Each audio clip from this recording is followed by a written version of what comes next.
Good evening, ladies and gentlemen. Welcome to the Londonderry Town Council meeting for June 7th, 2021. Please rise for the Pledge of Allegiance. I pledge allegiance to the flag of the United States of America and to the republic for which it stands, one nation, under God, indivisible, with liberty and justice for all. Ladies and gentlemen, please remain standing, as is our tradition, for a moment of silence. I will offer it to the crowd this evening. Does anyone have something they would like us to give praise to in a moment of silence? If not, I'll come up with something. Why don't we think about all those healthcare workers that got us through COVID and their families and who got us all here in this room tonight so that we can actually stand here without our masks on. Thank you.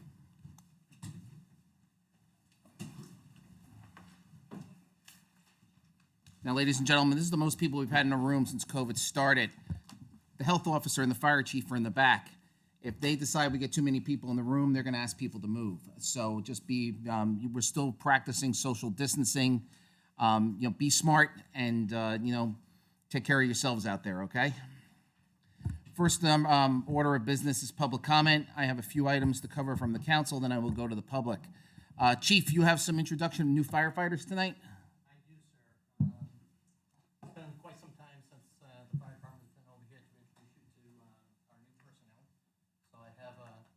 Quite a few of them outside that have been hired since 2019, so I'd like to bring them in to introduce them to you.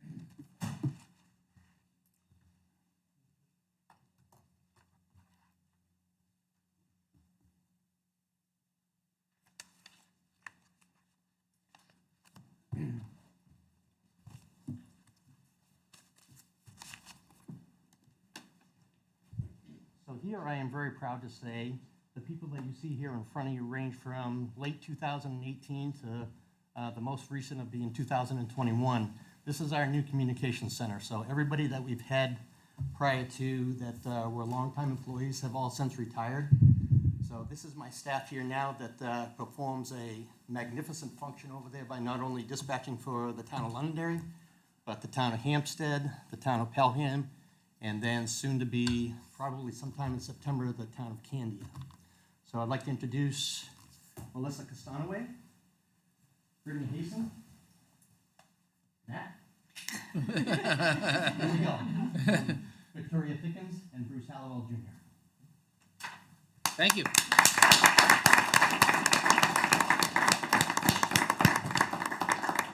You all just want to turn right around, you can say hello to the council, and we'll say hello to you. Congratulations. Good to meet you, Matt. Hi, nice to meet you. Congratulations. Good luck. Congratulations. Thanks for being with us. Congratulations. Thank you. Thank you for being here. Congratulations.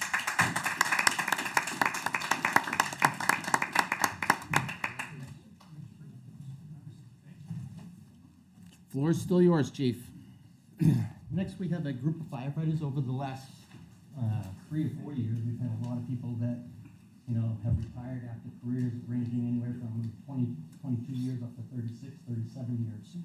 So this is a group of people that the fire department has brought on, all very good professional men and women who go through an abundance of training and go through a pretty extensive background process to become part of our department. So I would like to introduce you to Brian Fowler, Peter Rapaldi, Andrew Greenbaum, Justin McCarthy, and Hannah Cody.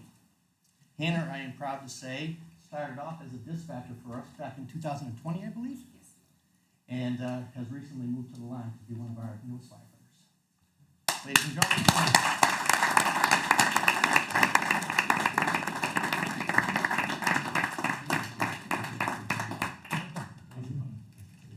Welcome aboard. Congratulations. Welcome. Thank you. Congratulations. Nice to meet you. Congratulations. Congratulations. Hey, Hannah, you keep all them in line, right? So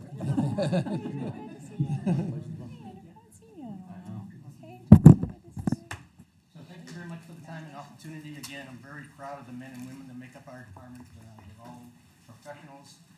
They all worked very hard over this past year, more above and beyond, our normal workday, and I couldn't be more proud of them. We have 2 more coming on as of the 14th of June. We have Jason Pinchton, who is a Department of Justice firefighter out of Georgia. And then we have Derek Ball, who is a town resident, that his grandfather was the first full-time police chief in the town under Frederick Ball. So they'll be starting on the 14th, and I'll bring them in at another time to introduce them to you as well. And you've been here a couple of years too, right, Chief? Yeah, a couple of years. Was it 34 years, Chief? Starting 36 in July. 36 years. And 10 years as the fire chief?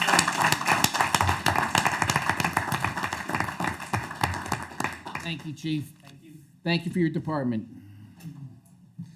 Okay, I have one other thing from the council for public comment.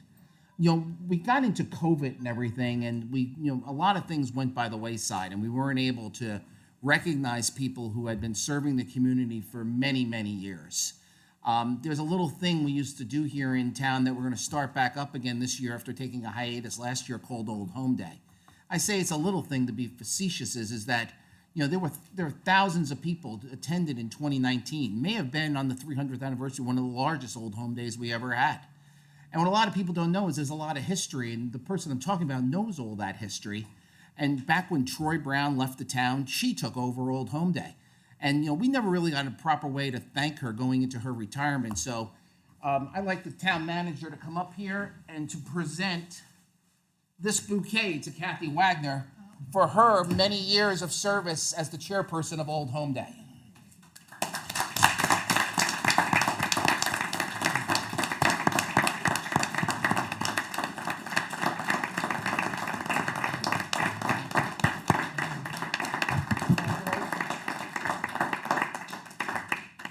You're welcome to say any words you would like, Kathy. I accept this bouquet.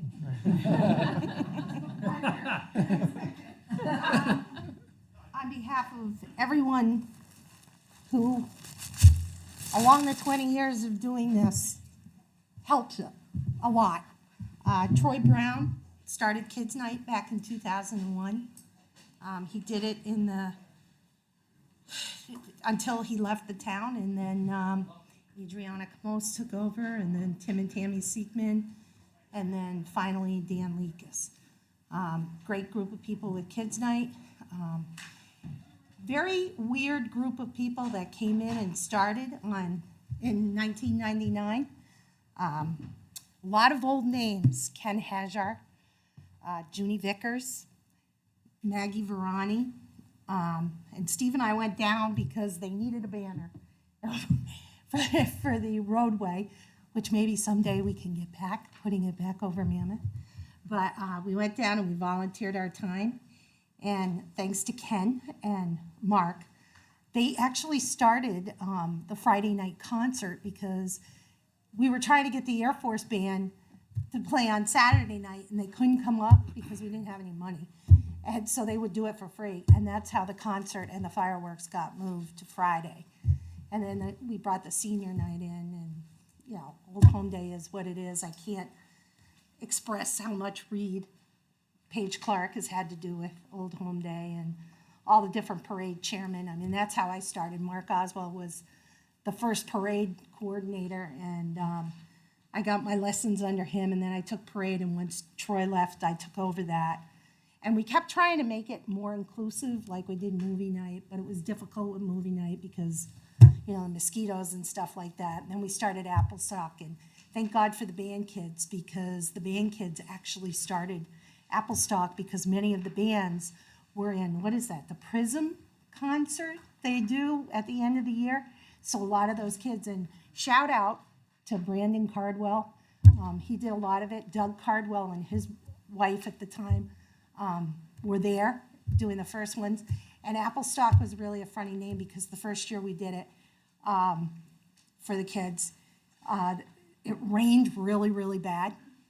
So it was like a Woodstock experience because there was so much mud, because before the drainage on the common, which is the new common, you know how big that mud puddle would get in front of the bandstand. So So that, and then Sunday was always the religious aspect, but I think the most important feature of the whole thing for Old Home Day for all of us is we've preserved the tradition of the third Thursday and Saturday for the duration of, 122 years, so.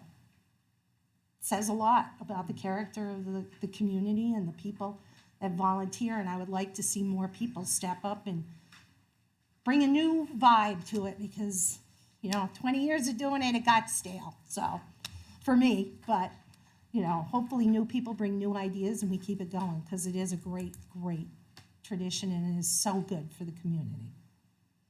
Well, thank you, and we thank you for your service, and 2019 wasn't stale. No, it wasn't, right, it wasn't, and it was a nice fireworks, and everything's worked out well, and hopefully, I agree this year, unfortunately, with getting rid of Kids Night, because it would just be too difficult putting all the little ones in the bounce houses and keeping those COVID-free, but, I think there's a good class of people picking up, and I wish them all the luck, and this year will be okay, but good luck next year when political season starts for that parade, because that's when you're gonna need it, so. So thank you, Kathy. No, thank you.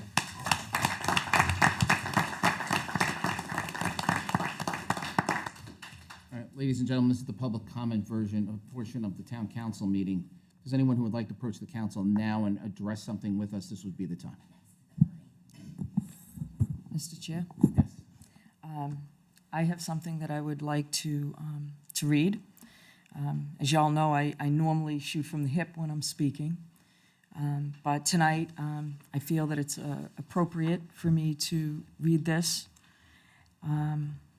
So please forgive me if I stutter a little bit or stammer. I'm not really used to just reading something. So, Mr. Chair, after our last town council meeting, when Councilor James Butler blindsided me with an untrue accusation of what he termed ethical violations, he took another opportunity to try and tarnish my reputation, while the other councilors wanted clarification on the matter. I feel I need to make this statement to set the record straight. Mr. Butler speculated that my business might receive advertising from a group that appeared before the planning board during a design review. Just so you all know, I was assigned to be the liaison to the planning board, in which I try to do the best that I can there. I chose to run for town council for the taxpayers of this community, not to draw more advertising dollar for my job. If anything, taking on the responsibilities of the town council have affected my business in an adverse way. It's curiously, Mr. Butler didn't speculate on the landscaper that might receive landscaping work, or the real estate agent that may receive listings or contracts from new buildings that come before the planning board. No, he focused solely on me, once again trying to harass, intimidate, and tarnish my name and my business. So frankly, Mr. Chair, I've had enough. I have acquired an attorney to review the accusations made by Mr. Butler. My attorney, after reviewing the founded accusations, said they were without merit and frankly laughable. I want to know what the status is on this investigation. Mr. Chair, you asked the other two councilors what they wanted to do. You suggested contacting the town attorney to get a clarification. Well, I'm seeking that clarification tonight. I'm done being bullied and harassed by you, Mr. Butler. Clearly, you have a problem with me. Maybe it's because I'm not afraid to speak my mind or to ask questions. I guess I'm just not even sure why. Mr. Butler, just like you, I was elected to represent the citizens of Londonderry and will continue to do so to the best of my ability for my last year and a half. And I'm not going to fall in line as you had suggested I should. I'm done with you trying to shut me up and intimidate me. Mr. Chair, if the board wants to waste its time and the taxpayer dollars yet again to appease Mr. Butler, then please go ahead. But I've done nothing wrong and will no longer tolerate this harassment from him or this board. And frankly, Mr. Butler and this board owe me a public apology for the way I've been treated. Thank you. So, May I respond? no. Okay. So, I was prepared to deal with this later in the meeting, but I'll deal with it now. So at the other counselor's request, I did speak with the town's attorney. I have spoken to each of you individually, and I'll be very clear in my comments. Nobody won anything, nobody lost anything that night.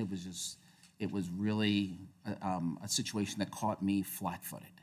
What I mean by flat-footed is that statements were made and I was not prepared. I'm prepared now.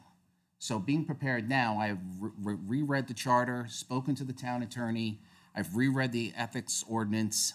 There is a process that is in place to be followed if someone has an accusation of improprieties of a town councilor. That can be of a person in the public through the ethics ordinance, or that can be through the town council through the charter. So going forward, what I want to see is that we follow the rules and the laws that are set in place. If you have an issue with somebody, follow the charter. If you want to follow the charter and you have charges you want to bring the charges through the charter, and we'll handle them appropriately through the charter. If a member of the public wants to bring charges, bring it through the ethics ordinance, and we will follow the ethics ordinance and we will follow the law. The rules are the same for everybody. Nobody gets their own rules. We have one set of rules, the rules of the town council, the rules of order. We follow the town charter, we follow the state constitution that we all have sworn an oath to, and we follow the law. That's really all I have to say about it. There is no investigation as of, and if one is to be brought, it needs to be brought through that process. Now, we had quite a bit said the last meeting. I think it's time to move forward.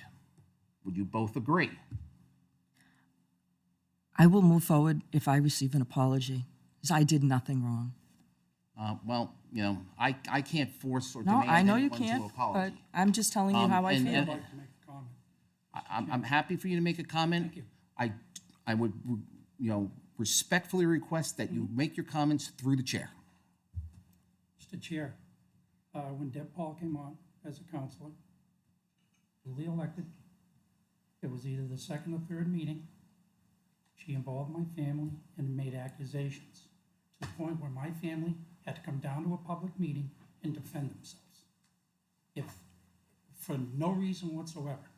And people can go, you can find the dates and the times of the meeting. The town attorney was there, and there was a big argument about this situation, right? Deb attacked my, quite frankly, Deb Paul attacked my credibility. And I will not tolerate that. For my kids to have to come down to a town meeting to justify what they've done for this town is totally unacceptable. So Deb Paul wants to know, Mr. Chairman, where it started. It started with Deb Paul. And anyone in this audience to have their kids come down and defend themselves and defend their father, that was shameful. That's what I have to say. Okay, so I'm going to wrap things up here, and what I'm going to very simply say is that we have a process. We're going to follow the process. And I can tell you, as long as I'm sitting here as the chairman, I'm not going to tolerate an outburst like what happened at the last meeting again. So if the two of you need to go have a cup of coffee and sit down and have a discussion, go sit down and have a discussion, have a cup of coffee and work it out. But I'm going to tell all the four of you and myself the same thing. I'm going to tell you what the town manager asked me when he was hired. There are 5 things that matter here, okay? And these are the 5 most important things that we do. Make sure that we're funded and we're ready, and when someone calls the police, they come. When you call the fire department, they come. You plow the roads, you pick up the trash, and you make sure the kids are safe across the street. After that, everything else, as far as driving tax revenues and everything else, that's all one thing. Pick what you want to get done. And I will do my darndest to make every person's goal on here, as I've stated before, to be accomplished. Figure out what that is, focus on what's important to you, and let's move forward. Can we do that? All right, moving forward. Ladies and gentlemen, public comment. Is there anyone here who would like to address the council during public comment? Oh, I appreciate it, and thank you for listening to us, Arrow Laundry up here. I'm moving to a public hearing. Can I have a motion to open a public hearing for the barn preservation easement at 15 Parmenter Road? So moved, Mr. Chairman. Second. All those in favor signify by saying aye. Aye. Chair votes affirmative. Public hearing is open. Who's presenting? It's going to be presented by Steve Hamilton and Dan Scalzo with our assessing department. And if you would indulge me for just a second, Mr. Chair, Dan was unable to attend the last meeting when I introduced the new employees, but Dan has been on as our assistant assessor since January. He comes to us from MRI, where he worked with a number of towns in their assessing departments, and we're very happy to have him on board. Thank you. Well, Dan, congratulations. And what I'll say is I think it's great that you're working with Steve. We're going into unprecedented times here in Londonderry. I'm seeing houses sell for $25,000 to $100,000 over asking price. We have a marketplace which is almost near impossible to try to figure out what the valuation is because it changes 5 minutes from now. So we're looking forward to great things coming out of the assessing department and working with you all. Please proceed. Yes, good evening. Thank you all. And it's great to have Dan on board. He provides a great liaison between Whitney Consulting Group and myself as the assessor and the assessing role, but also the other employees within Town Hall. So Dan's working out very well so far. Tonight we have a public hearing on a fairly simple matter. It's a barn discretionary preservation easement. The purpose of these easements are to make it so that a person who wishes to preserve a historic barn within any community may be able to do that without suffering any penalty of assessment for the maintenance and repair of that barn through time, as they can become rather expensive to maintain, and the law contemplated that assessors might think that maintenance and repair of barns would equate to large increases in value. This program provides for a certain assessment of the property over a 10-year period of the discretionary easement. The discretionary easement may be, it may be amended at the end of the 10-year period. It may be reinstated at the end of the 10-year period, but it preserves an assessment on the property at a percentage of its market assessment for that 10-year period. The other thing that it does is that it preserves that value for the barn in the maintenance and repair of the barn. But it does not set in stone an assessment if there's a change in the use of the barn. So, for example, if an agricultural barn was converted into a residential apartment building, there'd only be a protection of the part of the value which is associated with maintaining and repairing the barn, but the conversion of use to an apartment building would be at the market value rate. So there's a way for a property owner to preserve their property, maintain and repair that for the benefit of everybody in the town, to maintain the history, the charm, and the character of the town, but also provides a pathway if there is a change in use to an office or to some other more intensive use. That's the basics of this barn preservation easement. We're happy to answer any questions if you might have any. Council's questions from the council. Yes. I just want to, excuse me, I just want to be clear. So this covers the preservation of it, and so say the owner sells, right? Does this stay with it, or does the new owner have to reapply for it? That's an excellent question. This is an easement which is recorded at the Registry of Deeds, and it stays with the property for the length of the easement. Okay, so if the new, say the new owners were to do their business or to, like you said, make an apartment out of it, it then would get reevaluated? It would be reflective of that conversion of use. Okay, so how do they know whether or not they've changed the use of it? So we inspect properties on a regular basis for a number of When you reasons. say regular, what do you mean, like every 2 years, every 5 years? So we inspect all of the property on a every 5-year basis, but Okay. any property that receives a building permit, we inspect it in that year. Okay, So you- when somebody goes through a planning board process or a site plan approval process, we inspect those properties. We're notified of those potential changes. Oh, okay, thank you. Anyone else from the council? Ladies and gentlemen, this is a public hearing. Is there anyone else who would like to speak on this subject and on this subject only? Yes, please come forward. Name and address for our records, please. Ann Champa, 28 Wedgewood Drive. I just have one question about the application itself. I know Kathy and Steve. Kathy's been involved in preservation in the town of Londonderry as a chair of the Demolition Delay Committee, involved with the Buttrick Farm that some of it was saved before the Elliott at Londonderry came through for what became a Starbucks, well, a bank before a Starbucks. But I just have one question, a small question about the application, if Kathy can help me with it. You can ask me the question and Okay, we'll go Kathy. from there. It said for the 75% assessment reduction. This is just a minor thing. It won't affect the overall picture, but I just want clarification. It says for the 75% assessment reduction, each structure must qualify for one or more of the following. And they do, with the current use of the property be agricultural. It's checked off, yes.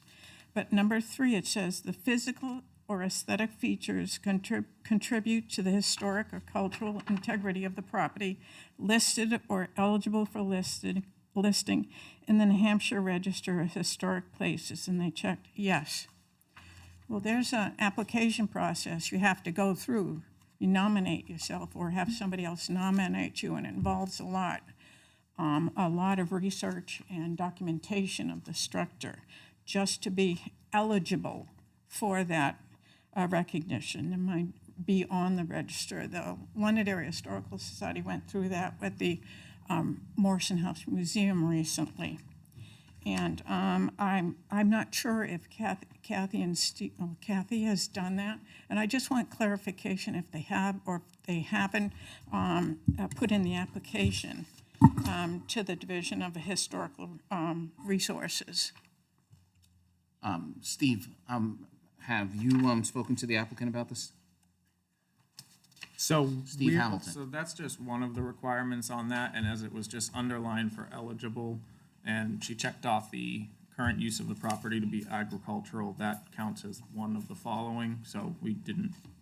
I know, it doesn't determined we matter. needed to look One of into that it. is checked off. Yeah, But I just want to qualify that third thing. Right. Because one of those qualifications is enough to qualify. Oh, yes. For that. I know that, use. but- We didn't proceed further to examine. So it has no effect on the further. application?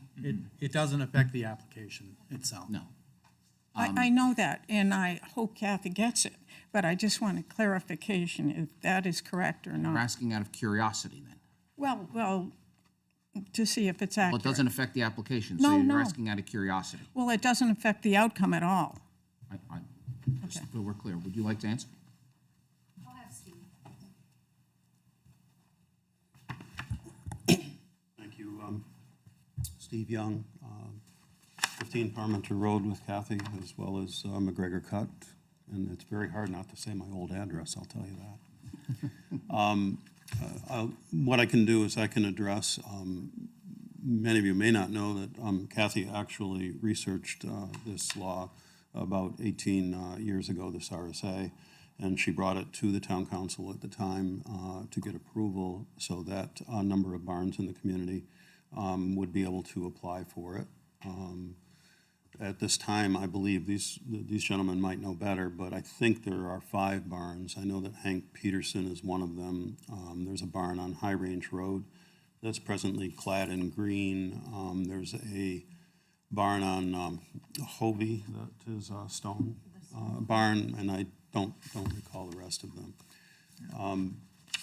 To the point of, you have to read the regulation carefully. It does not indicate that you have to be approved as a New Hampshire historic property. It indicates that you have to qualify as a historic property barn in New Hampshire to be able to apply for that. So specifically, you don't have to get that, but you do need to qualify for that. The reasons that Parmenter Barn would qualify for it, it is part of a connected farmhouse, which is called Big House, Little House, and Back House Barn. Some may have noticed that our back house is missing. It's literally in our kitchen there, and we will be reconstructing that. The only way that the barn could be lifted out of the flood zone and up higher so that the sills wouldn't be rotting further was to remove that part of the structure. That will be replaced with the same components that were in it when it was taken down. The property has historic significance. Kathy has a document that was actually written by Bill Longmaid. Bill Longmaid was the owner from 1977 until we purchased it about 18 years ago. And he did research on the Marsh family. The Marsh family, there were two men, brothers, who had a fight. And they were over on what's now called Old Nashua Road. And one of the brothers had to leave, so they dragged over a 1/3 house, which is 1/3 of the big house on the property, the one that's closest to the road, by oxen. And then that's where he then had his, had his new property and his new farm. Bill Longmaid did a nice job of doing all of the research on that.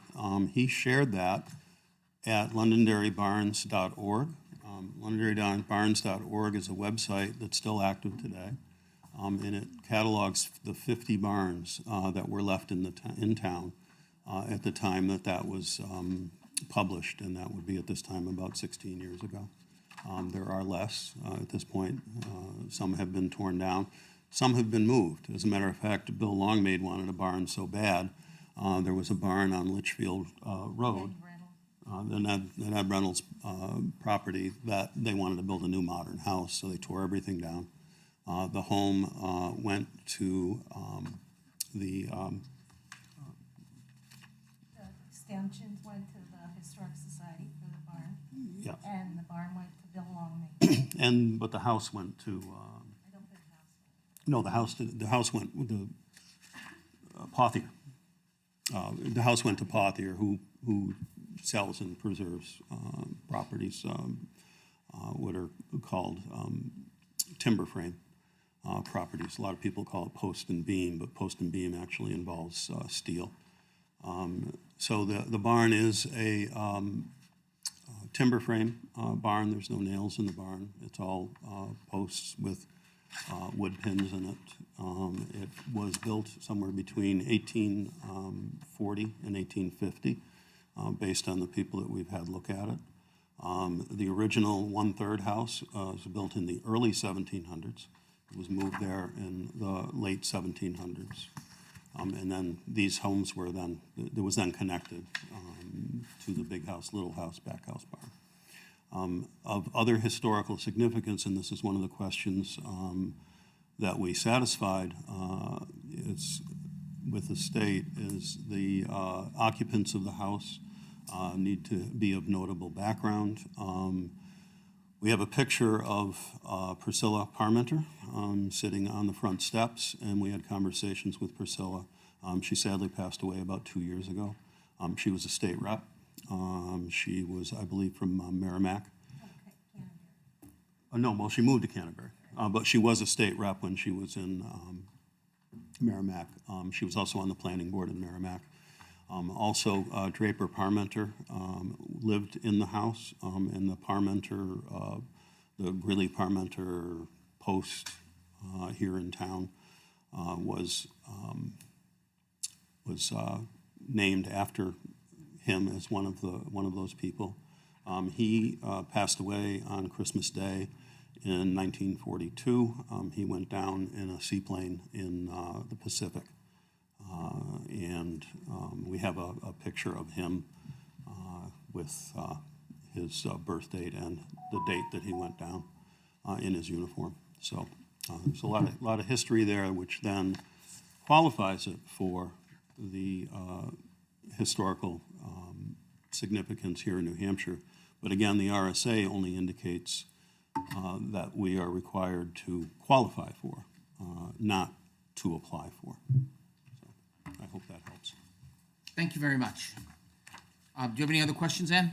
No, but that's basically the Chapter 79D discretionary preservation easements. I hate to go over this, but basically the term eligible is actually qualified. It isn't just because it has a lot of history back behind it, which I know this house does, 100%. Right. But in order to be eligible, you have to go through a process with the New Hampshire Division of Historical Resources. And that's a separate issue from this application. But it's in the application. It's checked off that it's eligible or can be on the State Register of Historic Places. But you have to make that application, that nomination to the New Hampshire Division of Historical Resources. Okay. I just wanted to say that. This barn probably would get it if Okay. it was nominated and gone through that process. I'm not disputing the history of it. It has I understand. the house and the barn, both. So, Okay, well, I just appreciate your wanted to comments. I'm going to qualify. address them with Mr. Hamilton, but I okay. thank you for your Thank you. comments. So, Steve, do you think we need to change the application? No, I think that the application, it fairly captures the essence of what's required, and that isn't meeting all of those elements, but one or more of the elements. And so we believe that the application format is fine, and we think that the information that's contained on it, I have no way to dispute whether or not this is an eligible property. It sounds like it probably would be an eligible property. But importantly, we need to make sure that we treat all of these properties similarly, and there are, I believe, 6 other structures that are already granted this type of easement within Londonderry to help to preserve that important historical aspect. So your recommendation is the council approves this application as presented? That would be our recommendation. Okay. Yes? John, Kathy Wagner, 402 McGregor Court, or 12 McGregor Court, 403. Are the other barns, the 6, do you know if they've had to present to the state to get eligibility requirements? As Do we- far as that goes, we wouldn't have that information.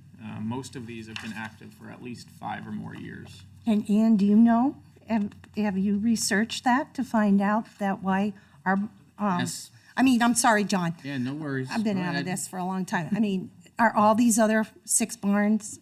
I have would no like idea. to know if, Yeah, she's asking if you know if the other 6 barns have gone through the process. and if they were No, but eligible. when you check off that line, I either you understand. have applied or you haven't. They are eminently qualified to get this tax reduction without it. But it's just, I was qualifying one line in there understand. that I thought was I understand. questionable. But we've read the RSA many times, and the RSA basically states that that you can select eligible, and it's our choice if we would like to go and have it put on the historic register. And as of right now, we don't know. Maybe we will in 10 years, maybe we will. So I would ask that in the future you work with Mr. Hamilton if you go forward on that, and Right. then we can go through that process. Okay? doesn't matter if she Okay. does or if she doesn't to this application, but it was just checked off, that's why. And Okay. as we've gone through the process already and knew what it entails, I just wanted to mention that. I appreciate that. Thank you. All right, is there anything further from the council? Is there anything further from the public? I'll accept a motion for the council to approve and sign the discretionary barn preservation easement that is in front of me right now tonight. So moved, Chairman. Take a second. All those in favor, signify by saying aye. Aye. Chair votes affirmative, and we will sign this tonight. And I signed it. There you go. Thank you. We're moving on. We're still in public hearing. Public hearing, Resolution 2021-15, a resolution relative to the acceptance of unanticipated revenue under RSA 31:95B. Mr. Campo's not, Mr. Campo they just had a new baby, right? So are you taking over tonight, sir? On new daddy duties. So I'm- Congratulations to the Campo family. Another grandchild for the Campos, and a child for Justin and his wife. So congratulations to them. There's a few gifts and donations that we'll be looking for the council to accept this evening. There's 2 resolutions. One needs to be done in public. The first one is for a 2002 Stewart and Stevenson's 5-ton cargo truck, which comes from the State Department of Natural and Cultural Resources, and that is going to the fire department. And then there's a number of unanticipated revenue items, the return of surplus from Health Trust in the amount of $161,574. Citizens Bank, the credit card rebate program that we have, a little over $23,000. Liberty Utilities rebate, $10,838. And then Rockingham Nutrition on Wheels, it's their contribution to the senior center cleaning costs in the amount of $2,800. And I would just note that all of this money, $198,300.81, will go toward the bottom line at the end of our fiscal year, which ends in approximately 23 days. Mr. Chairman, make a motion to accept the amounts as described by the town manager. Second. All those in favor, signify by saying aye. Aye. Chair votes affirmative. That's $380,389.81. Did I call for the vote already? I did, thank you. Losing my mind here. All right, I'll take a motion to come out of public hearing. So moved, Chairman. Second. All those in favor, signify by saying aye. Aye. Chair votes affirmative, and we'll come out of public hearing. All right, ladies and gentlemen, this is the new business portion of our council meeting. This is a discussion on the I-93 South barriers. So I have been contacted by a number of folks on Trolley Car Lane. The council has also seen those emails, as I may have been the one responding, but they have seen those emails as well. Based on that information and the communications with the homeowners on Trolley Car Lane, I asked the town manager to reach out to the highway department in the state and to get us an update on where we're at with these sound barriers. And is someone from the highway department here tonight? I don't believe so, not unless Wendy's here. I did invite Wendy Johnson, who's the project manager for the Exit 4A project, to come here, but I don't see her here this evening. So, do you have an update for us before? I know there's folks here from Trolley Car Lane, so what Yeah. update do you have for us right now? So I have engaged New Hampshire DOT a number of times on this matter, as this is not the first time it's been raised. And originally, these sound barriers along Trolley Car Lane were supposed to be installed as part of the I-93 widening project. As the 93 widening project was wrapping up and the Exit 4A project was moving forward, the engineers team with those projects decided to delay the installation of those sound barriers, realizing that they were going to have to be uninstalled in order to construct the exit interchange for Exit 4A. And so now those sound barriers, the cost of those sound barriers, that money has been moved to the Exit 4A project and will be constructed during the time that the interstate interchange is being constructed, which is slated to begin in the spring of 2022, with completion of that portion in 2023. So my understanding from New Hampshire DOT is that sometime between spring of '22 and fall of 2023, those sound barriers will be installed. In the off chance that exit 4A is not constructed, and why do I say off chance? There's $95 million sitting in a fund of money at New Hampshire DOT for that project. And the governor has committed to having that project be constructed. But in the chance that it was not constructed, the sound barriers would still be, the money would still be allocated for the sound barriers to be constructed at that time. So that is the explanation that I've received from DOT. Okay. So any questions from the council?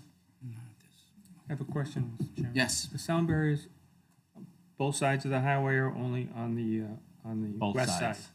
Both sides. But since the exit interchange crosses both lanes, because you're going to be able to access 4A east from both the north and southbound lanes, they haven't been constructed on either side. Is there any, follow-up, is Sure, there of any course. way to prioritize with the DOT that when they erect the sound barriers, that they do the west side first because of the proximity of the homes? I haven't asked that question. I don't know. Okay. So how many folks are here from Trolley Car Lane? Do you have one person who can speak for you? I mean, usually we don't do public comment during new business or anything, but you're here and you should be heard. So is there one person who can speak for you? Yes, please come on up. Please have a seat and just give us your name and your address, and that's really for our records, so when our administrator is keeping our minutes. Thank you, Chairman, Town Council. My name is Dan Bragg, live at 5 Trolley Car Lane. Been a resident of Londonderry 15, 16 years. And in 2005, when I moved in, the realtor told me that there was a highway expansion plan and that there would be a sound barrier. I went online, found the DOT, New Hampshire DOT site, read the documentation, the environmental impact statement, and saw the plan. The plan said proposed sound barrier. So I was satisfied, just waiting for the highway to be built. When the highway was nearing completion, after 10 years of waiting and 3 years of listening to explosions and all sorts of stuff going on, we were very happy, all the people. Trolley Car Lane were happy, expecting that the sound barrier, noise barrier would be constructed. When it didn't happen, I started making phone calls, and that's when I was told that we would have to wait another 2 to 3 years for this work to be done. I'm an architect. I understand what plans mean. I understand that there are certain areas that need to be protected or set off limits for the contractors to build their work. I do not see how the entire sound barrier can be in the construction zone for the 4A overpass. So that didn't make sense to me. The noises that I hear, I've got a decibel gauge on my phone, and in the morning, starting at 5:30 and going on until 9, the noise is about 70 or above at times, and especially diesel trucks and motorcycles are very disruptive. We were really counting on having a noise barrier. A lot of people were. And it's very disappointing to find that the change has been made and we were not notified, and it apparently was done with the design team without comment to the town. I don't know. I haven't been to all the meetings, but I haven't heard anything in the local newspaper or anywhere where it said, yes, we're going to build it, but the noise barrier is going to be postponed until 2003. I'm very disappointed with that. And when I talked to Wendy, I said, well, why can't you just build it? Because I don't know whether you're going to come up with the $30 million you need for the work. She said, the Plans are already out, are being prepared, and spring of 2022 is when they're going to have the documents. I'm just, would really like to have an answer to the question. Can we have the part of the sound barrier up to 32 trolley car lane built?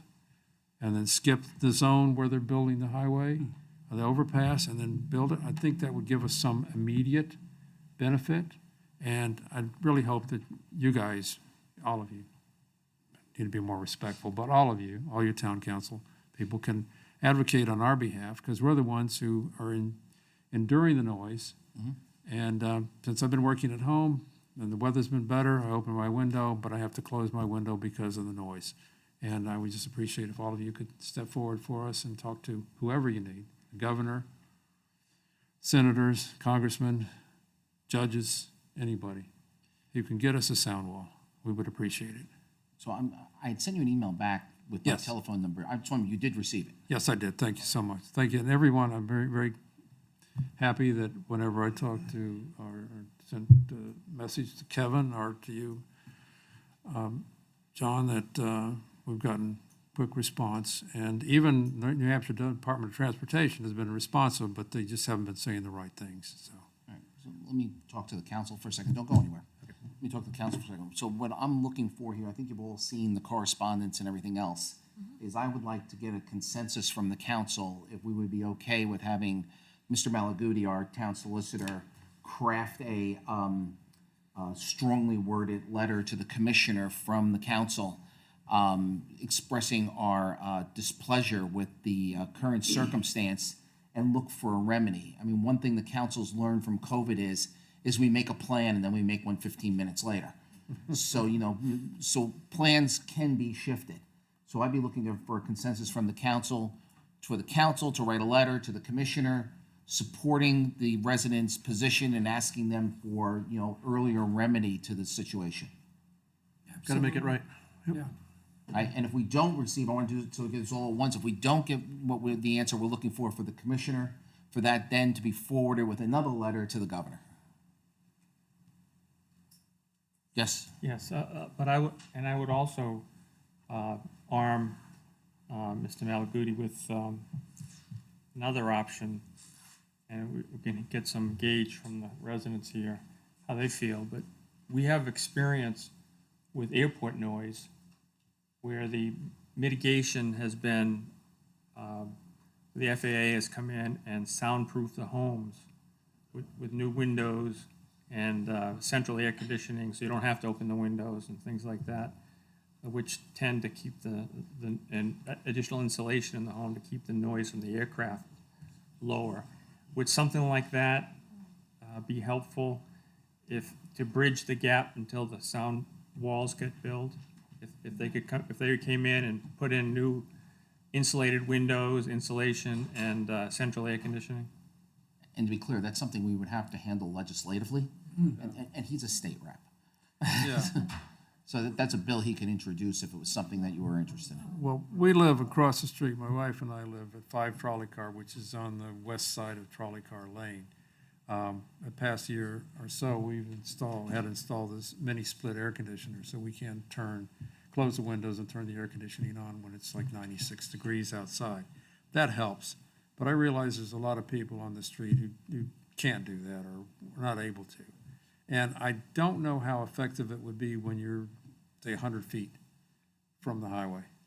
I just think that the noise barrier is a solution, and we'd like to see them build it sooner, not later.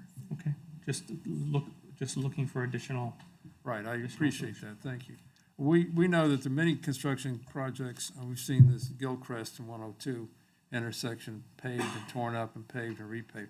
I understand that if 4A goes forward, they will need access to that property. That's great.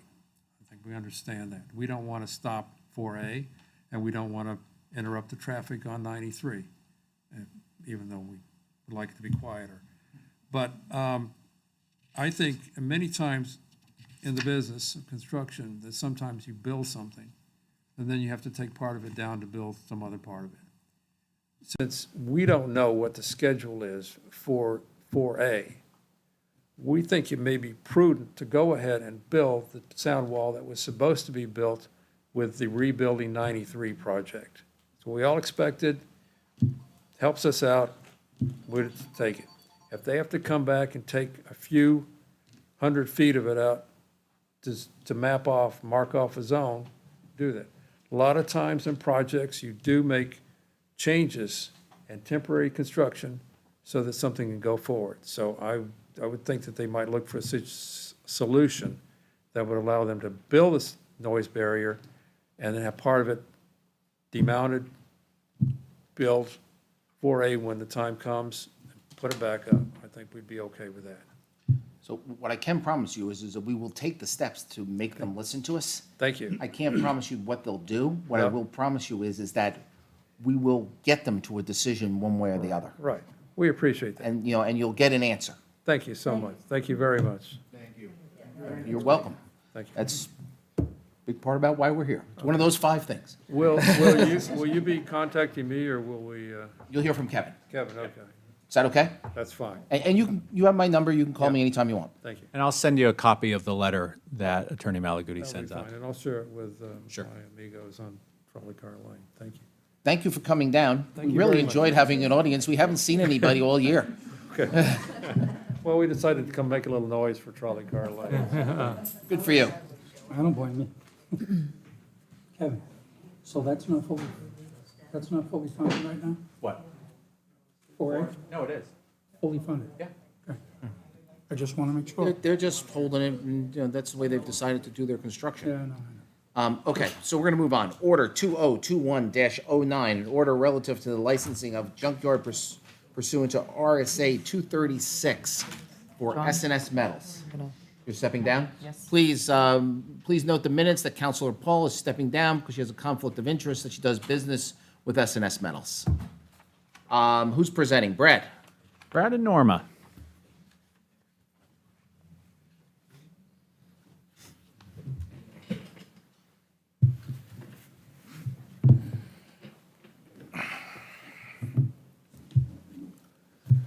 Thank you, Mr. Chair, Council. On May 25th, Norma and I, our new code enforcement officer, went out to both junkyards, to S&S Metal Recycling and to Murray's Auto Recycling, and we found no opposing conditions out there. They're following best manufactured procedures, practices, and my recommendation to you is for a renewal of their license. So I get the only question I think we had outstanding, I don't know if it doesn't necessarily pertain to you, is there were questions about the Jersey barriers that are still out front near the roadway. I know they're not within the right-of-way, but we asked the police and fire department to take a look at that and make sure that they're good with that, and since they're the ones who would have to respond if there needed to be a rescue. So do we have response from the public safety officers? Yeah, Chief O'Brien informed me that he did go out and inspect it and that he did not see that the barriers posed a safety hazard at this time. Okay. Mr. Chairman, if you would accept a motion Do to, we want to do the both of them at the same time? yes, that we approve orders 2021-09 and 2021-10. So I still have a motion on the floor, but I have a question. Yeah, point of order, I'm sorry. No, Just please, skipped over the please question proceed. section. We Yeah. just jumped ahead a little Yeah. bit. Just wondered about the Geo Insight, and it says that NHDES and MTBE Remediation Bureau, we're talking about some remediation that has to be done, or it's expected to be done between spring, summer 2021, removing of the soil excavation. Didn't know if you guys questioned them on that at all, or? We did not. Okay, so, I mean, it's in here, so it's something that was asked by NHDES, so that's in your packet too. I mean, I'm not saying it should hold up this process, but I just think that that needs to be stipulated. Well, that I this think, is taken care if of. I may, Sure. I believe the issue between the junkyards and DES is a real issue, but it's not an issue that matters to the town licensing process. Okay. You want to talk about Murray's Junkyard as well? Yes. That would be great. And then I can take them both at the same time. They did. Well- They said they visited Oh, both. but you were fine with Murray's as well? There was no issues at Yes, Murray's? Mr. Chair. You know, I've been sitting up here a long time and everything. That's like, it's nice to hear. Usually I'm, getting ready for, the whole long conversation, seeing Ed Dudak. I don't even see him here. Mr. Chairman, the only thing, before you take them both up, I would just maybe see if Councilor Paul was planning on recusing herself on both in case you wanted to vote on Murray's. I believe she does business with Murray's as well, if I recall correctly. Yeah. Oh, is she out of the room? She is.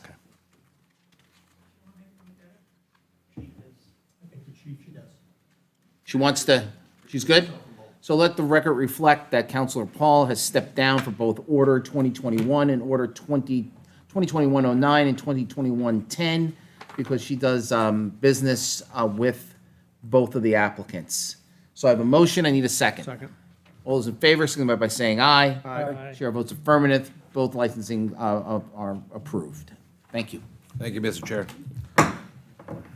So, all right, next thing, Mr. Malaguti, authorization to submit a grant to New Hampshire DES Drinking Groundwater Trust Fund, Lancaster Drive. And while you're here, you might as well do the second one as well. Yes, Mr. Chairman, good evening. My name is Mike Malaguti. I'm the Assistant Town Solicitor. I'll start with the Lancaster Drive project. As the council knows, in March, the voters approved the expenditure of $250,000 to be raised through taxation.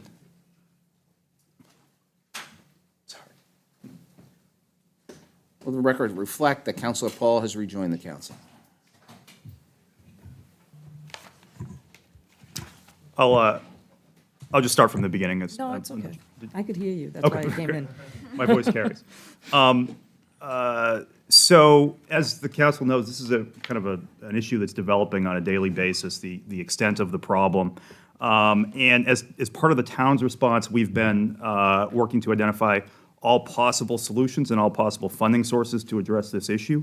The town is pursuing a DES drinking water and groundwater trust fund grant that may allow us to complete the Lancaster Drive waterline extension either fully or partially with DES dollars and not town dollars. So with that goal in mind, I'm here simply to request that the council authorize us to submit that grant application. And if that grant application is approved, I'll be back before you with a more detailed request to actually approve the acceptance of that grant. Okay? Any questions on that grant? Seeing none, the next grant is the rebate program. Yes, Mr. Chairman. So as the council knows, about a quarter of Londonderry is inside the St. Gobain consent decree area.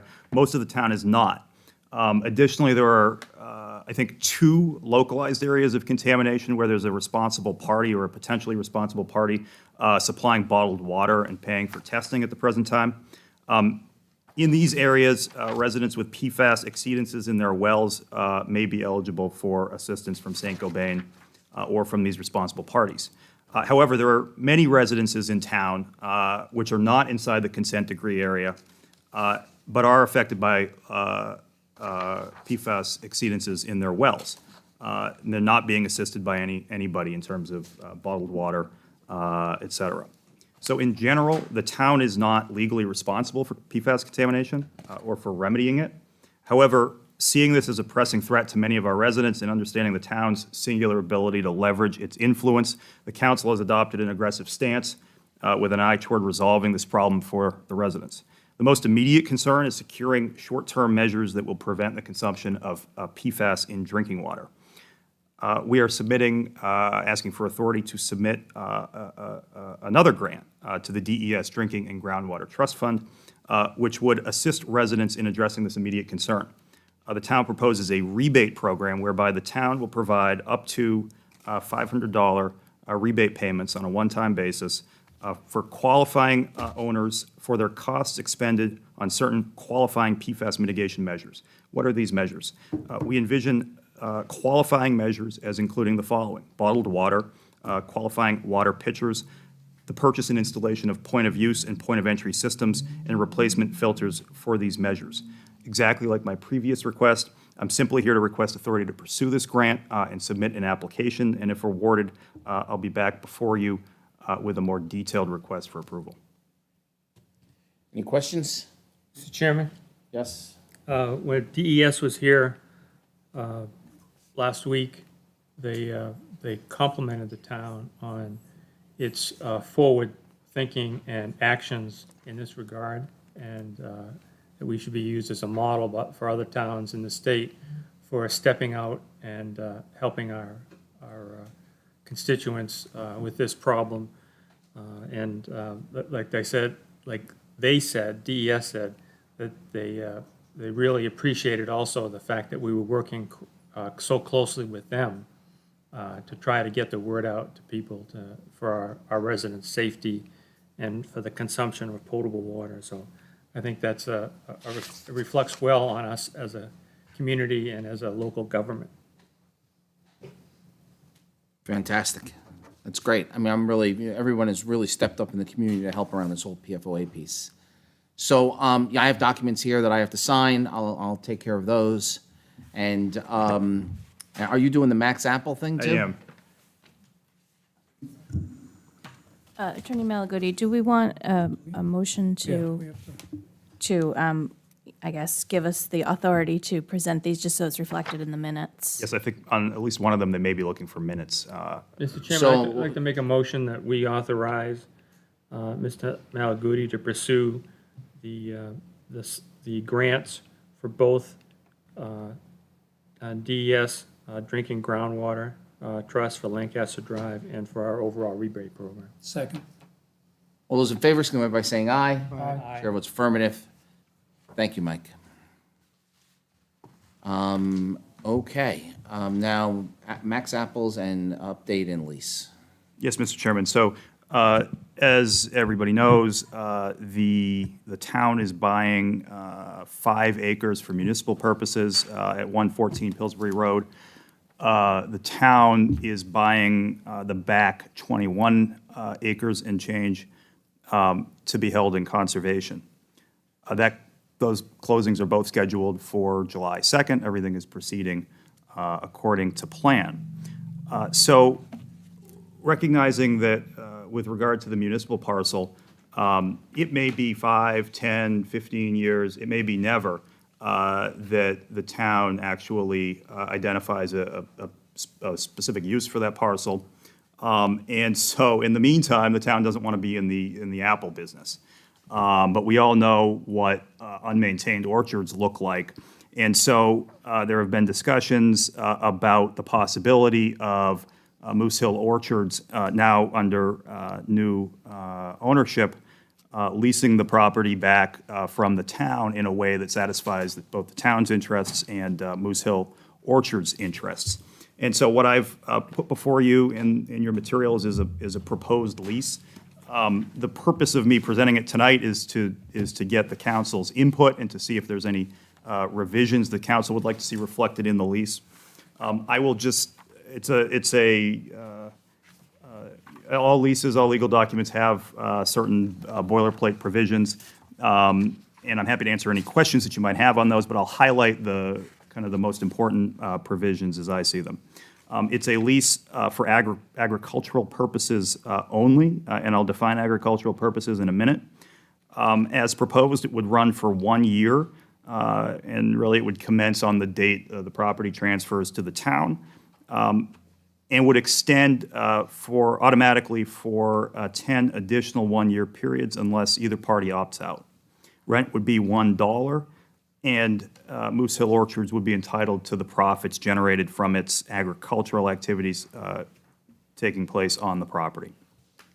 Right up front is Section 3, which identifies as a material condition of the lease the preservation of the apple trees in good repair and according to best agricultural practices.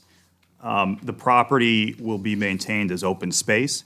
And to further define agriculture, this proposal includes the production of plant products for domestic or commercial purposes, the growing, stocking, cutting, and/or sale of Christmas trees in a manner that does not impact the apple trees, the processing, sale of products that that are produced on the property, such as pick your own fruits and vegetables, all to the extent that these activities are not inconsistent with scenic, agricultural, historical, recreational, or wildlife value of the property. This mirrors in many ways the existing restrictions that are in place on Moose Hill Orchards town-wide. The lessee, that is Moose Hill Orchards, shall permit pedestrian public access onto the property at all reasonable times, dates, and seasons, which will not impair his ability to use the property for agricultural purposes. It is acknowledged that that is a material condition of the lease. And lastly, we would have the ability to terminate for cause and also to terminate for no cause. And in my informal discussions with Mr. Christensen, he stated that there is a certain investment that takes place into the orchard early in the season.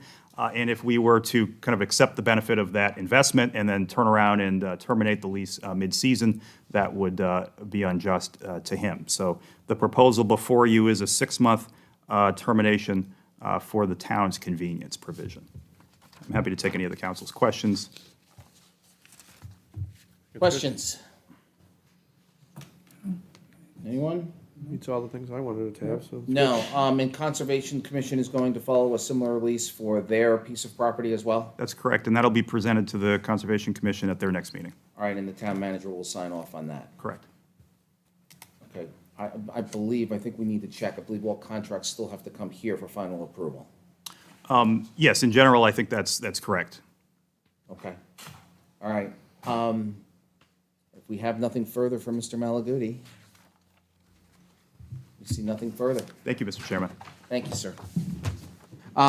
Ladies and gentlemen, Resolution 2021-16, a resolution relative to the acceptance of unanticipated revenue under RSA 31:95B for recreation. Thanks for coming, folks. Who's presenting? I believe Mr. Salidas, who's here this evening, may want to come up and just say a few words about this particular donation.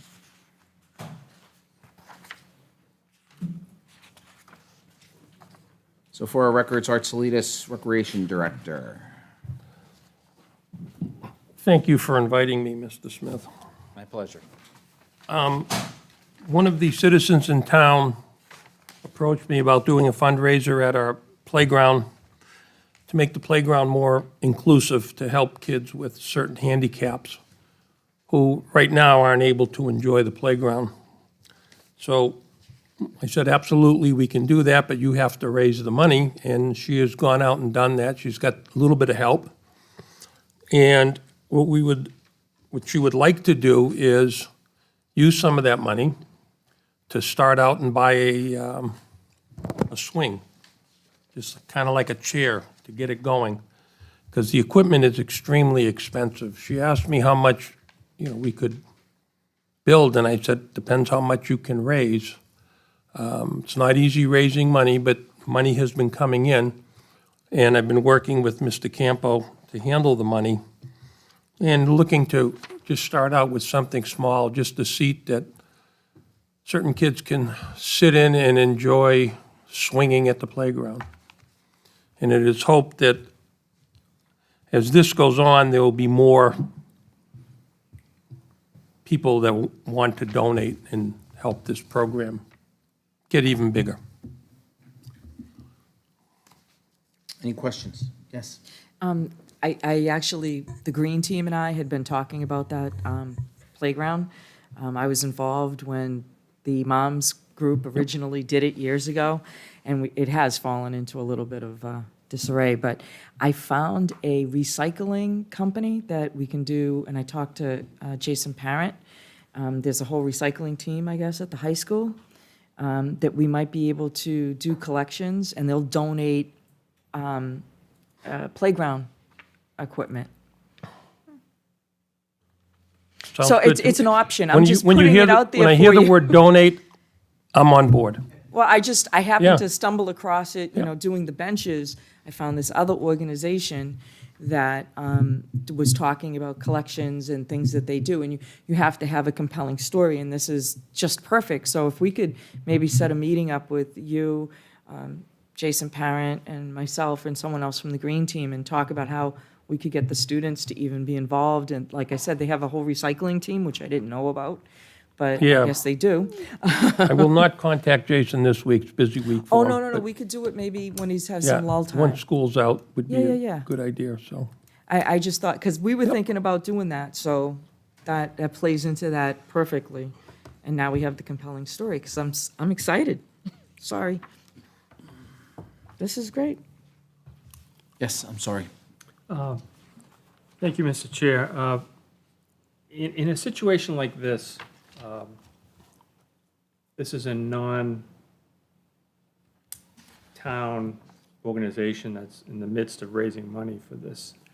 It's not really an organization. Well, It's it's a not couple an of arm people. of the town. It's not an No. official arm of the But town. what we ran into, people wanted to donate, and who do they give the money to? Right. So, in talking to Justin to keep everything perfect, so, well, it can go through the town, and it's gonna have to come to the town council to expend it.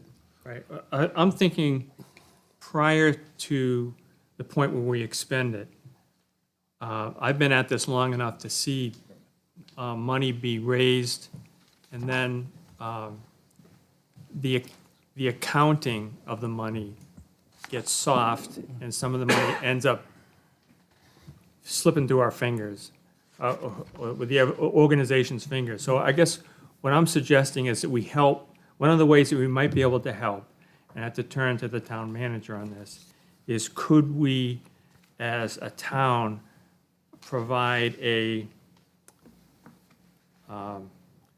opportunity to collect the money and have it secured in a bank account somewhere, or in the town's records, and under the town clerk, or under somebody that doesn't just have a gray box with a buckle on it in the backseat of their car. Yeah, we do that now for the Kent Allen Forest, when people want to make donations.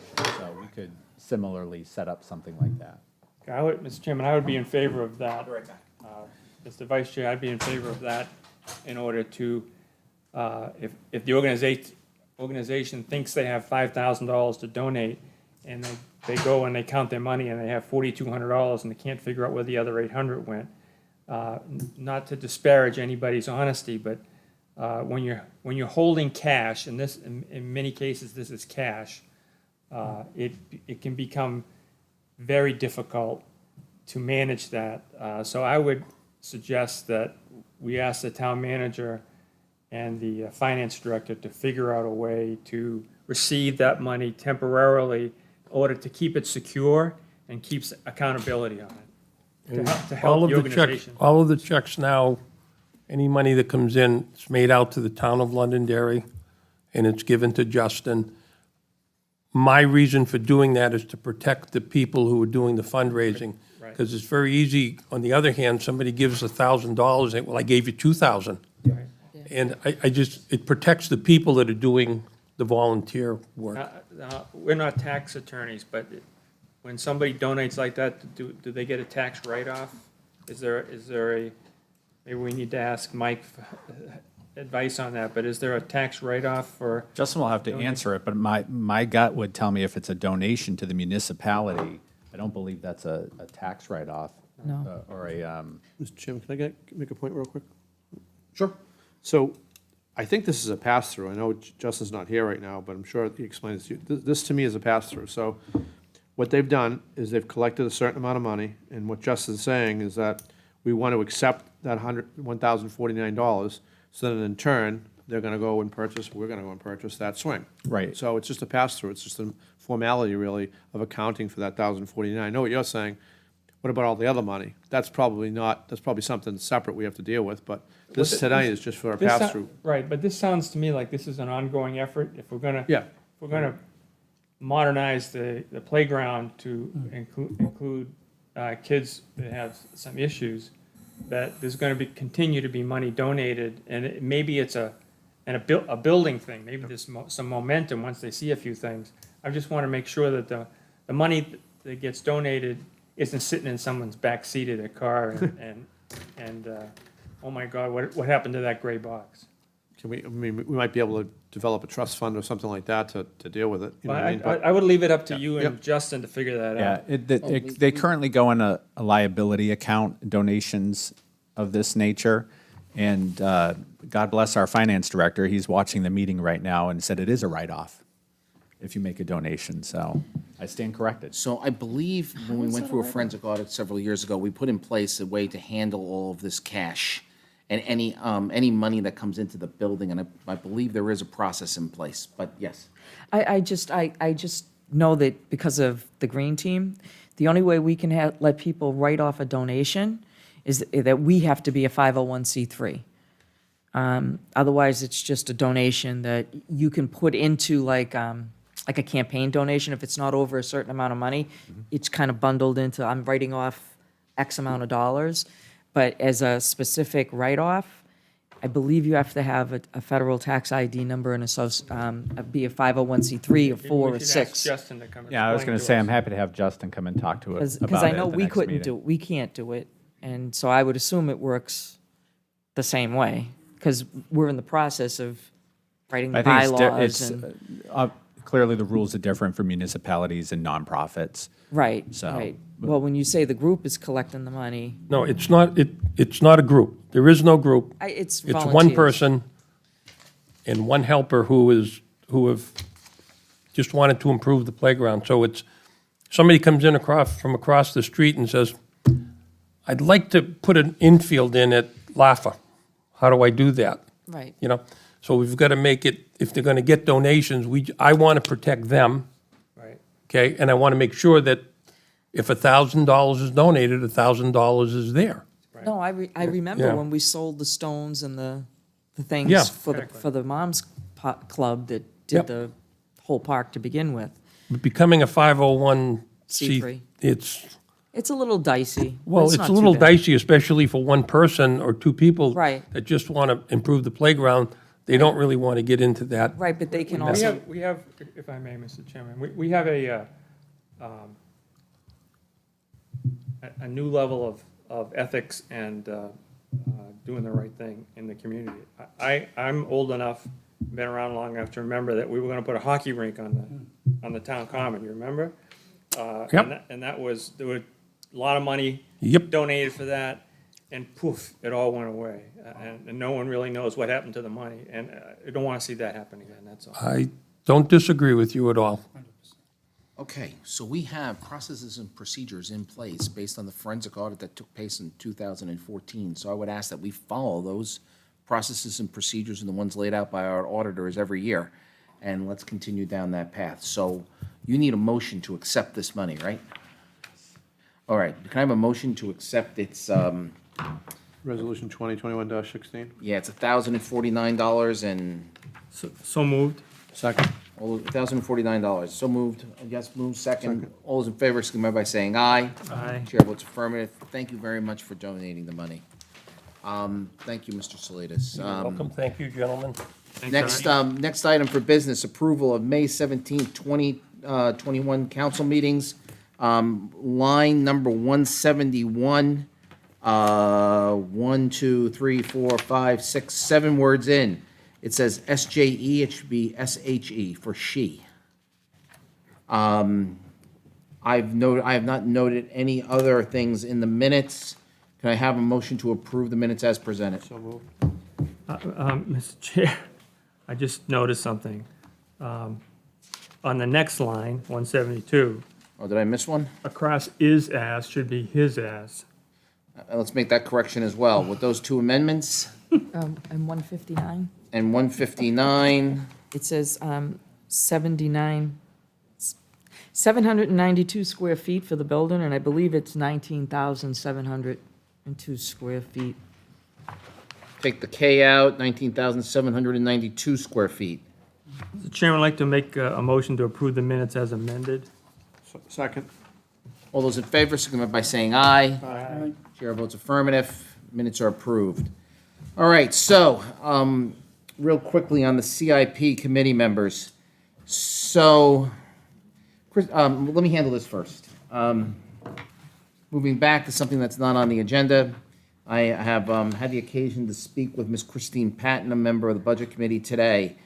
It's sad for me to report that she will be resigning. Her husband is diagnosed with stage 3 pancreatic cancer in November of 2020. He has gone through chemo and has just finished radiation earlier this year. Regardless, his health continues to decline to the point of needing assistance for basic needs. I need to focus on him and whatever time we have left. I enjoyed my terms on the Budget Committee, doing the best I can to keep our taxes down and hope to be back someday. My last request is for all of you to send good thoughts our way. Thank you, Christine Patton. I spoke with her today, and Mark has gone. They've brought hospice into the house. I've spoken with the fire chief, and we have made notes. He has made notes within the dispatch so that we'll be there to assist the Patton family. So I would accept a motion. I did ask her to rescind her resignation and to give it some time, and she insisted that I accept her resignation. So I would ask for a motion to accept her resignation. Second. All those in favor, signify by saying aye. Aye. Chair votes affirmative. Kirby, please start the process for posting and advertising for the town council to appoint another budget committee member. The other thing I have on here before I go to the CIP is summer schedule. I'm proposing a summer schedule of the following. In looking at the calendar, I'm looking at summer schedule of July 12th for the meeting for the summer session of council, so that's July 12th. And then looking at August 16th as the August meeting. And then I'm looking at the calendar with Labor Day falling late, we wouldn't have another meeting until September 13th. So I am proposing an August 30th meeting that we can, to be determined, we may move that, but let's tentatively put that in the schedule. And then the following meeting after that would be September 13th. Is everyone okay with that? Yeah. Okay, CIP. So since Christine's not returning to the Budget Committee and I'm not returning as the chairperson of the CIP, it has been requested that I join the CIP once again. And looking at the members that will be on it this year, it appears that I will be one of the only members with past experience. So with the council's permission, I will continue for one more year on the CIP, and hopefully we'll get some people on there up to speed so that we can, rotate some other people through. Is everybody okay with that? Yep. Okay, that's CIP. I need a motion to approve everyone on the CIP here. Okay, so can someone please, since I'm going to be one of the people on it, the memo is in your packet, can someone please make the motion? So moved. All right, As written, so, do you want me to read them? Yes, please. Town Council Representative John Farrell, School Board Representative Jen Gammon, Mike Saucier, Budget Committee Representative Steve Baralt, and Planning Board Representative Jake Butler and Bruce Holloway. All those I need a second. Second. All those in favor, signify by saying aye. Aye. And I will abstain. So, I'm sorry, let me pull my agenda back up here. I have liaison reports. Do I have any new liaison reports? Yes. Not really new, but repetitive to what I was saying. ZBA, again, more chickens, more signs. We really Okay. need to take a look at this ordinance. Maybe It's do we have less getting, turkeys in town, maybe? I don't know, but I just think that we should look at it just to, More chickens, more signs. Yep. Okay. yep. All right, so when we have new ordinances, they really need to start with the planning board, so maybe what we need to do is talk to the planning department. I know there's sign ordinances, they should be coming back in public here in July. Maybe we can get some of these things cleaned up since we've, put them on the back burner for the last year. Yeah. Okay? Anything else, liaison reports? Yes. Yes, sir. Help me, Lisa, when is our 17th. workshop? Thursday, June 17th, from 6:30 to 8:30 in the cafeteria. So what she just said is when we're gonna bring in our testing vendors and our mitigation vendors for well water in town. And I would appreciate if we get a good showing from senior members of the staff and the council It's going to be in the cafe, and it's going to be like a trade show. And we'll have DES will be there as well.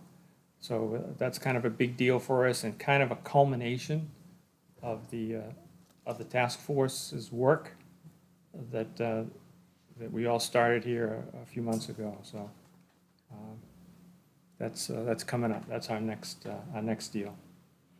Fantastic. Okay, we have Leadership Londonderry on June 10th. As many counselors who have, if it is not a meeting, and if the counselors have responded to Lisa, please, what time does it start again? 6? I believe it's at 5 o'clock. 5 is the dinner, graduation's at 6. Yeah. 5 o'clock. So that's over at the Morrison House. From the airport, United Airlines has returned to the airport and has returned with flights. And since I'm flying on Delta on 6/14, I really wish they would return. I'm doing the first trip in a year and 2 months for business. Amazingly, everyone wants to start traveling. All right, anything else? Liaison reports. Town manager report. Just one item, the Old Home Day Committee continues to meet. We're pretty much meeting every other week now.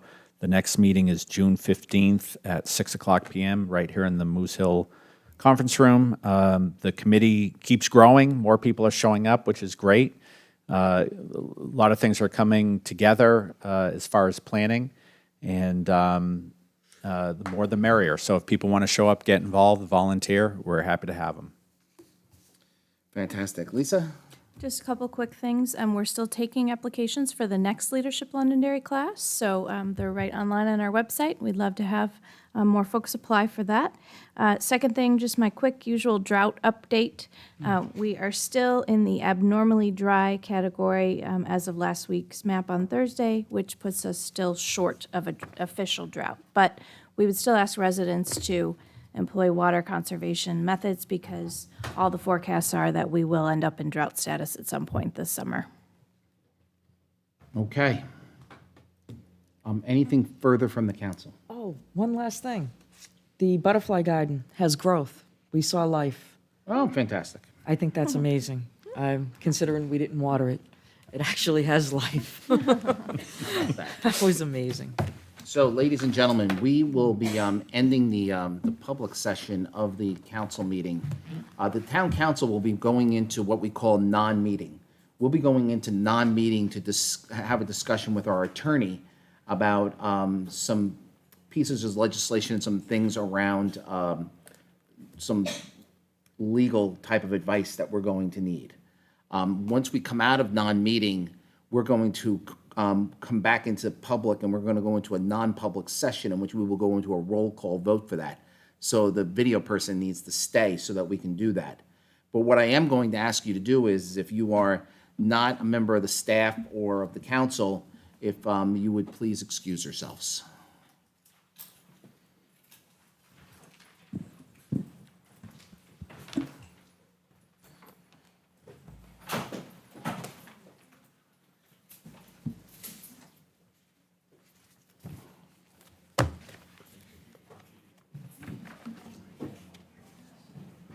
That's awful news about Christine.